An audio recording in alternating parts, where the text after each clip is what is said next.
Assalamualaikum warahmatullahi wabarakatuh. Selamat siang teman-teman. Kami dari kelompok 1 ingin menampilkan hasil diskusi kami mengenai demonstrasi topik 3 profiling peserta didik. Berikut nama dari anggota kelompok 1. Etnik. Pengertian etnik. Etnik merupakan konsep yang kompleks dan kaya akan makna.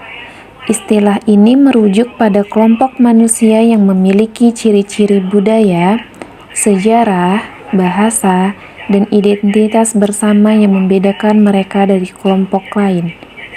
Etnik tidak hanya mengacu pada perbedaan ras atau kewarganegaraan, tetapi juga melibatkan faktor-faktor seperti bahasa, adat istiadat, agama, dan sejarah yang mempengaruhi identitas etnik.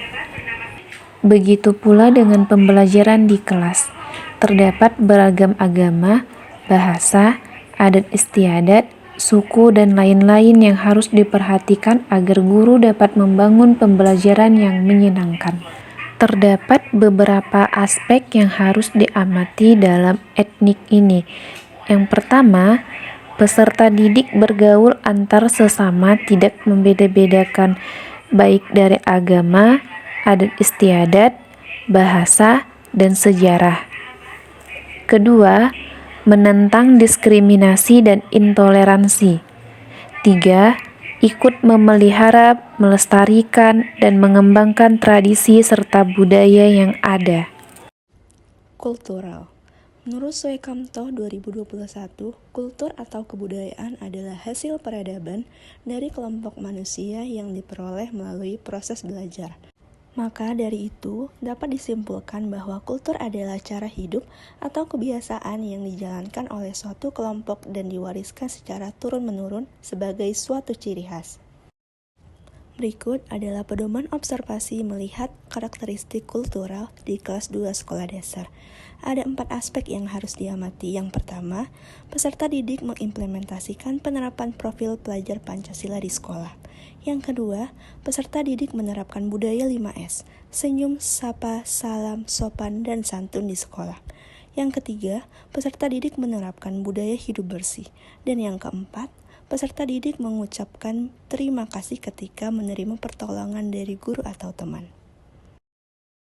Selanjutnya, status sosial. Status sosial atau kedudukan sosial menurut Suekamto 2009 yaitu tempat seseorang secara umum dalam masyarakatnya berhubungan dengan orang-orang lain. Dalam arti, lingkungan tempat tinggal, sekolah, lingkungan pergaulannya, dan hak-hak serta kewajiban-kewajiban yang ada di masyarakat. Berikut ini adalah pedoman observasi untuk melihat karakteristik dari segi status sosial di kelas 2 sekolah dasar.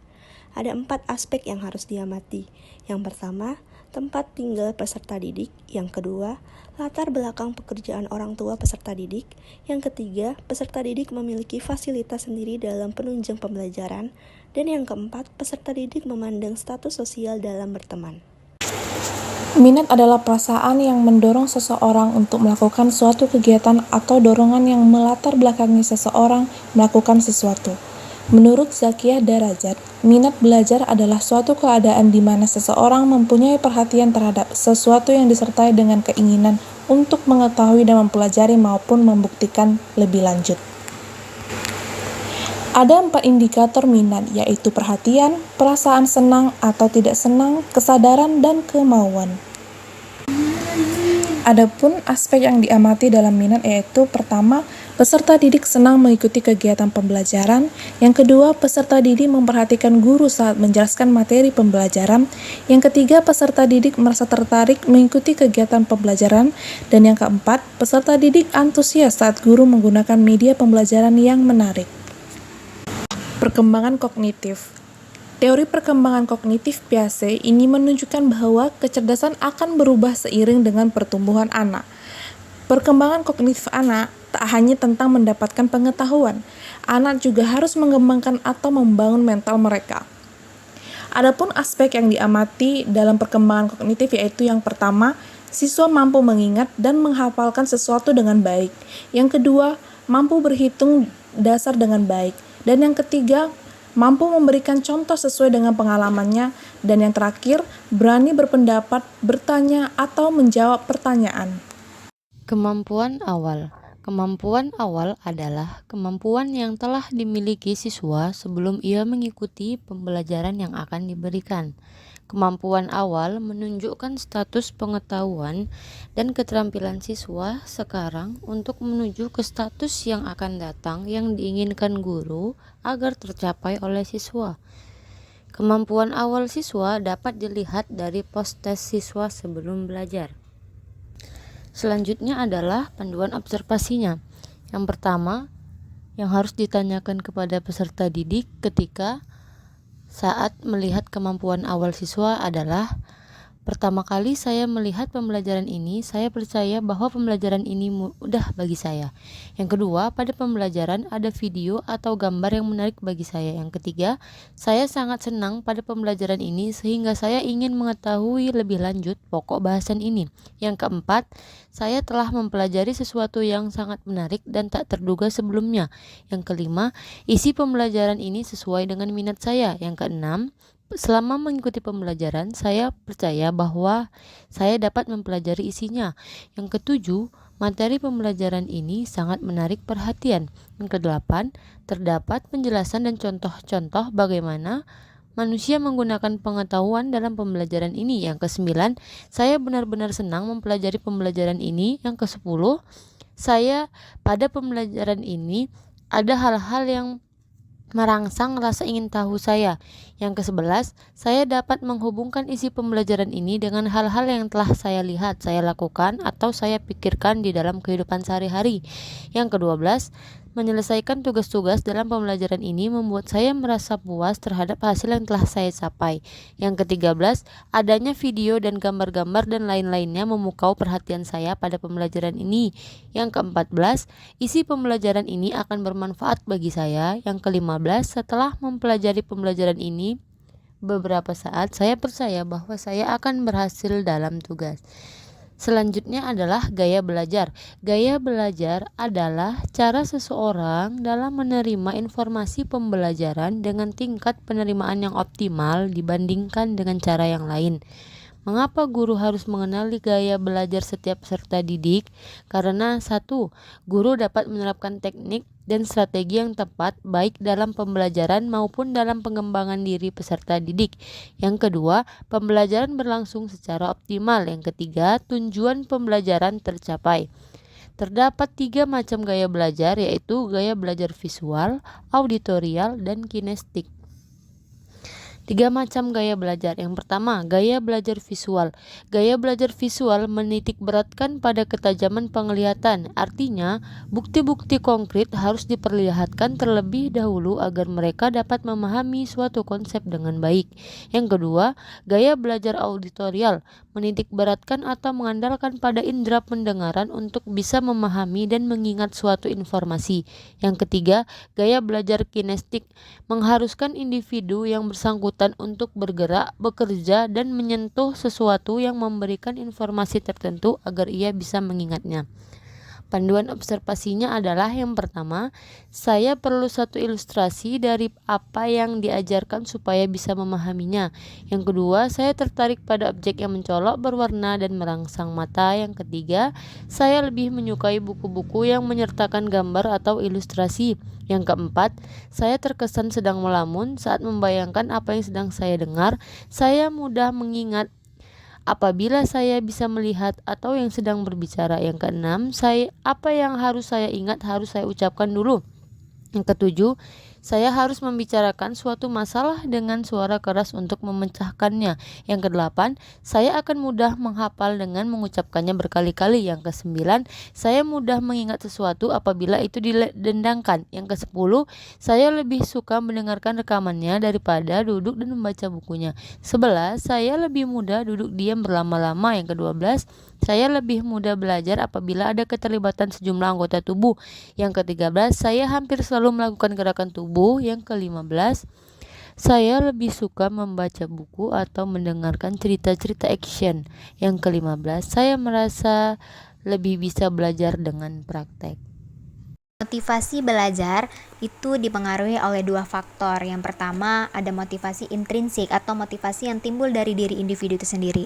Dan yang kedua, motivasi ekstrinsik atau motivasi dari faktor luar dirinya sendiri. Adapun aspek yang diamati pada motivasi belajar yaitu yang pertama, siswa selalu mendengarkan penjelasan guru dengan baik.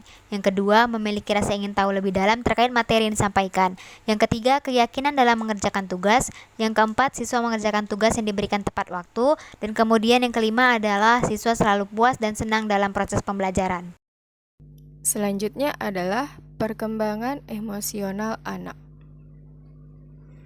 Perkembangan emosional berawal dari kata emosi. Emosi sendiri merupakan suatu keadaan atau perasaan yang bergejolak pada diri seseorang yang didasari dan diungkapkan melalui wajah atau tindakan sebagai penyesuaian terhadap lingkungan untuk mencapai kesejahteraan dan keselamatan.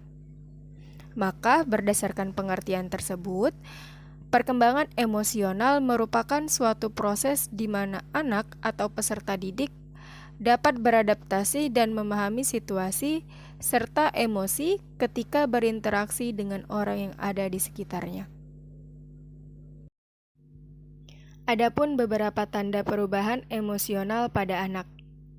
Yang pertama, reaksi elektris pada kulit yang akan meningkat bila dalam keadaan terpesona. Yang kedua, peredaran darah yang akan bertambah cepat apabila dalam keadaan marah. Yang ketiga, denyut jantung akan bertambah cepat bila dalam keadaan terkejut. Yang keempat, bulu roma yang akan berdiri atau ketika merasakan merinding jika dalam keadaan takut atau tegang. Yang kelima, pupil mata akan membesar bila dalam keadaan marah. Berikut merupakan beberapa panduan observasi terkait dengan perkembangan emosional anak. Yang pertama, menghargai adanya perbedaan. Yang kedua, tidak mudah terpancing atau emosi dan tersinggung. Yang ketiga, menunjukkan sikap empati terhadap sesuatu. Yang keempat, mampu mengungkapkan apa yang dirasakannya dengan baik. Yang kelima, menunjukkan wajah ramah dan bersahabat. Dan yang keenam, mampu untuk mengendalikan amarah. Perkembangan sosial pada anak. Perkembangan sosial dapat diartikan sebagai proses belajar untuk menyesuaikan diri terhadap norma-norma kelompok, moral, dan tradisi. Bagaimana meleburkan diri untuk menjadi satu kesatuan yang saling berkomunikasi dan bekerja sama. Maka, untuk mengetahui karakteristik perkembangan sosial pada anak, diberikan beberapa contoh panduan observasi terkait dengan perkembangan sosial anak. Untuk aspek yang pertama adalah mampu untuk bekerja sama dengan teman. Yang kedua, mampu menjalani komunikasi dengan teman dan lingkungan sekolahnya. Yang ketiga, mampu bersosialisasi dengan lingkungan sekolah. Yang keempat, memiliki kepercayaan diri untuk mengungkapkan pendapatnya. Yang kelima, tidak mengganggu kenyamanan orang di sekitarnya. Dan yang keenam, mampu untuk membantu teman yang memerlukan. Perkembangan moral merupakan perkembangan manusia yang terkait dengan aturan hidup untuk berinteraksi dalam kehidupan sosialnya. Adapun aspek yang diamati dalam perkembangan moral, yang pertama, siswa memiliki tata krama yang baik. Yang kedua, patuh dan taat kepada guru maupun peraturan yang ada di sekolah. Yang ketiga, tidak gengsi untuk mengucapkan tolong dan terima kasih saat meminta bantuan dan menerima bantuan dari orang lain. Yang keempat, siswa mengakui dan meminta maaf atas kesalahan yang dilakukan. Yang kelima, siswa selalu menerapkan 5S, salam, senyum, sapa, sopan, dan santun. Yang keenam, meminta izin ketika akan memasuki ruangan orang lain atau menggunakan barang milik orang lain. Yang ketujuh, tidak berkata kasar kepada teman ataupun gurunya. Selanjutnya, masuklah kepada perkembangan motorik. Perkembangan motorik juga sering disebut sebagai perkembangan fisik pada peserta didik. Perkembangan motorik sendiri adalah perkembangan atau perubahan dalam perilaku gerak yang memperlihatkan interaksi dari kematangan makhluk dan lingkungannya. Pada manusia, perkembangan motorik merupakan perubahan kemampuan gerak dari lingkungannya. Aspek-aspek yang perlu diperhatikan untuk memperhatikan perkembangan motorik peserta didik yaitu postur tubuh sesuai dengan perkembangan usia. Yang kedua, siswa memiliki berat badan yang sesuai. Yang ketiga, siswa memiliki penglihatan yang baik. Dan yang keempat, siswa sehat, bugar dalam proses pembelajaran yang sedang berlangsung.